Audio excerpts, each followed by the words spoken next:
외삼촌 라반과 화해를 잘한 야곱은 또 하나의 큰 산을 넘어야 합니다. 사람 사는 인생길은 크거나 작거나 파도처럼 밀려오는 과제들이 항상 있기 마련입니다.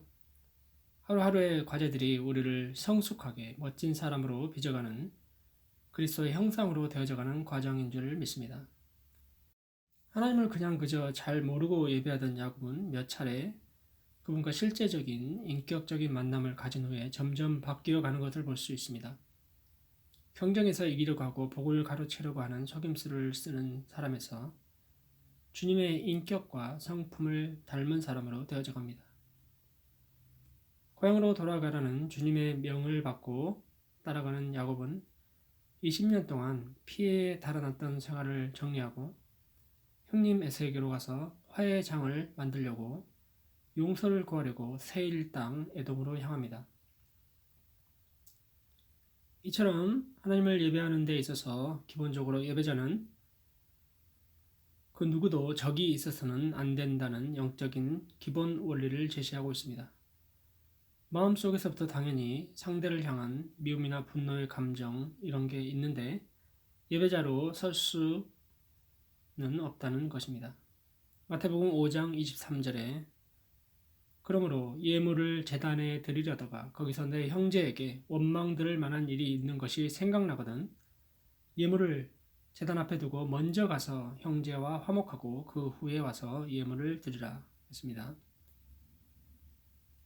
사랑의 하나님의 속성 앞에 그러한 원망의 감정이나 잘못된 감정들을 가지고 설 수 없다는 얘기를 합니다.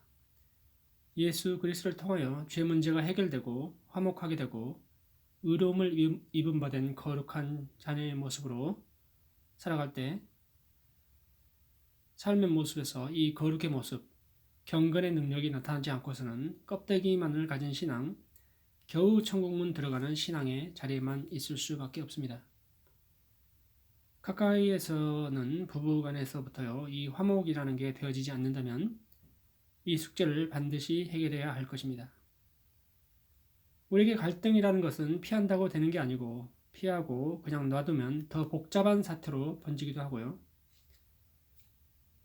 미리 선을 썼으면 해결될 수 있는 것들이 많이 있습니다.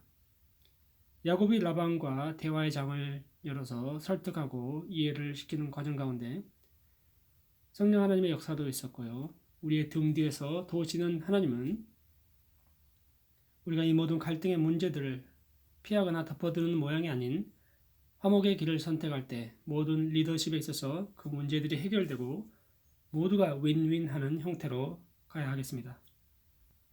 공동체의 문제 해결에 있어서도 세팅 자체가 펠로우십의 테이블 위에 모든 것을 허심탄회하게 가져올 수 있고 또한 그것을 수용하기도 하고 조정하기도 하는 그러한 것이 되어질 때 건강하고 밝은 공동체, 영성이 있는 가정, 교회 공동체가 될 수 있을 것입니다.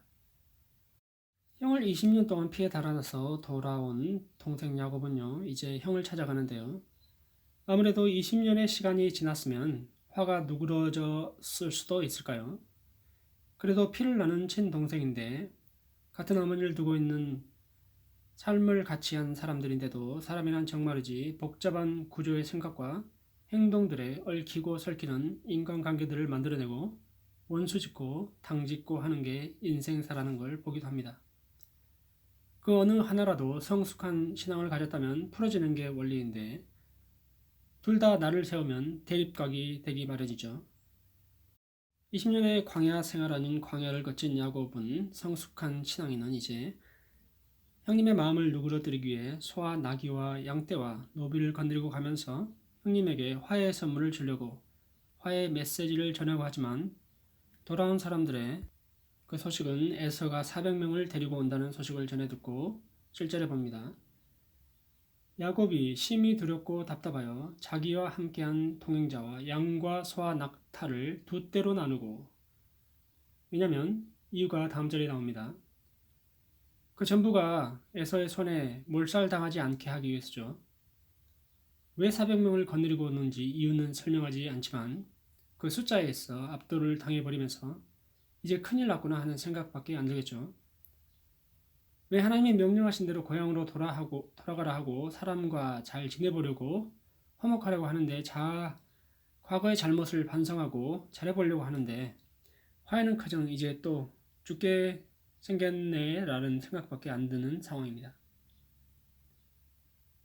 에사는 전혀 그런 마음이 없고 자신을 보호하기 위해서 저 사기꾼 동생놈이 또 어떤 계략을 가지고 군대를 이끌고 왔지 않나 싶어 불안했을 수도 있겠다는 생각도 드네요.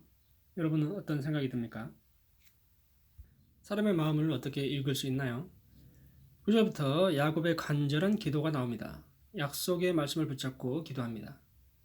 그렇게 은혜를 베풀기로 하셨지 않습니까? 하나님 나를 건져내소서. 그런 기도를 하면서 형을 위해 선물을 준비하는데 짐승을 여러 마리 준비하죠. 몇백 마리 선물을 먼저 보내고 밤을 지내는데 야복 나루에서 하나님과 대면을 하고 씨름을 해서 이겼다 하는 장면이 나옵니다. 이기고 축복을 받았지만 다리가 저는 신세가 되어주죠. 이 저는 다리, 자기의 약점을 볼 때마다 이 사람은 겸손해질 겁니다. 모든 것을 성취하고 쟁취하고 경쟁에서 이기고 우뚝 서려고 했던 사람이 무언가 내 안에 약함을 발견할 때 겸손해집니다. 그러나 우리는 이 약함을 자랑할 수는 있습니다. 왜냐하면 우리가 약할 때 주님이 강함 되셔서 함께 하심을 믿기 때문이죠. 야곱의 이름을 이스라엘이라고 바꾸어 주신 것도 하나님이 그의 인생의 주어가 되신다는 의미입니다. 이스라엘의 문자적 의미는 여러 뜻이 있는데 하나님이 통치하신다, 하나님이 치유하신다, 하나님이 심판하신다, 기타 등등의 뜻이 있습니다. 우리도 예수를 믿은 후 그리스도인이라는 칭호를 받습니다. 예수쟁이이면 더 좋지요. 예수님을 영접한 후에는 세례를 받은 후에는 내 삶의 주인이 내가 아니고 그분이 내 안에 사는 것이고 주인이 됩니다. 갈라디아서 2장 20절 말씀에 내가 삶의 주인이 아니다는 주님이 100% 내 삶의 주인이다라는 게 발견이 되면 이제 그리스도의 제자가 됩니다. 내가 그리스도와 함께 십자가에 못 박혔나니 그런즉 이제는 내가 사는 것이 아니요 오직 내 안에 그리스도께서 사시는 것이라. 이제 내가 육체 가운데 사는 것은 나를 사랑하사 나를 위하여 자기 자신을 버리신 하나님의 아들을 믿는 믿음 안에서 사는 것이라. 아멘. 이렇게 되어질 때 나 자신의 자존심과 고집과 편협한 생각이 그리스도의 사랑으로 치유되고 용서하고 화목하는 걸음을 걷는 것으로 바뀔 때 33장에서처럼 이제 에서와 야곱이 만나서 화목해 되는 날이 오게 됩니다. 야곱은 고백하기를 형님의 얼굴을 다시 보는 게 하나님의 얼굴을 본 것 같다고 하는데 마치 하나님이 우리 죄를 용서하시고 다시 만나 주시는 장면, 탕자가 돌아와 아버지를 다시 뵙고 잔치에 참여하는 용서받음의 자리로 갔습니다. 이토록 용서받은 죄인은 거듭난 사람은 계속적으로 화목해하는 사역을 이루어 갈 것입니다. 기도드리겠습니다. 억만죄악에서 건져내시고 주님과 화목해 된 우리는 이제 그 사랑을 가지고 이웃과 화목하고 그 사랑을 전하는 전달자로 생명을 구원해 나가는 그 일을 계속해 나가는 예수 찬양 공동체 되게 하옵소서. 예수님 이름으로 기도드립니다. 아멘.